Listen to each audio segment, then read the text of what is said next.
నమస్తే అందరికీ. మిమ్మల్ని ఎవరైనా చులకన భావనతో ఉన్నా, మీ పైన తక్కువ అభిప్రాయాలతో ఉన్నా,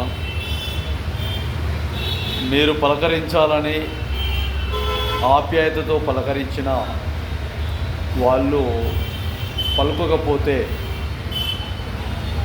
మీరు ఒక చోట ఉండమని చెప్పి మిమ్మల్ని వాళ్ళు వెళ్ళిన తర్వాత చాలాసేపటికి గంటల తరబడి మీ దగ్గరికి రాలేకపోయినా,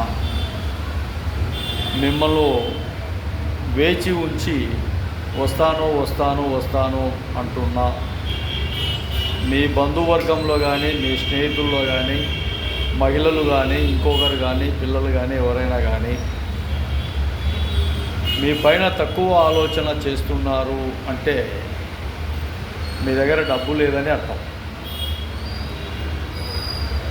మీ దగ్గర ఆస్తులు లేవని అర్థం, మీ మహిళల మెడలో బంగారు హారాలు లేవని అర్థం, మీకు ఎక్కడ కూడా ఏ గవర్నమెంట్ పోస్టు ఉద్యోగం లేదని, ఎక్కడ కూడా మీరు ఏ బిజినెస్ పెట్టుబడి లేదని, లేదంటే మీరు చాలా ఆర్థికంగా ఇబ్బందులు అవుతూ ఎక్కడైనా శ్రామికంగా వర్క్ చేసుకుంటూ జీవిస్తున్నారని అర్థం.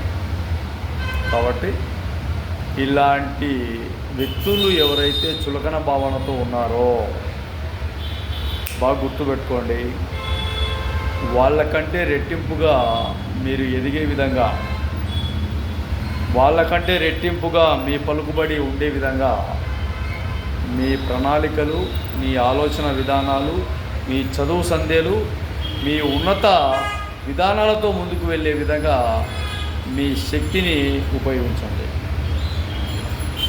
అప్పుడు ఈరోజు మిమ్మల్ని ఎట్లయితే చులకన చేశారో, రేపు అదే మాటలు మిమ్మల్ని ఎంతో గౌరవప్రదంగా ఉంటాయి.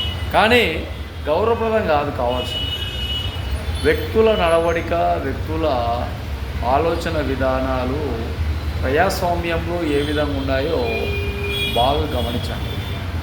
అప్పుడు ప్రజలు ఏ ఏ రూట్ మ్యాప్లో వెళ్తున్నారో ఆలోచన చేయకుండా మనం వెయిటింగ్లో ఉంటే అది కరెక్ట్ కాదు. బాగుంటుంది.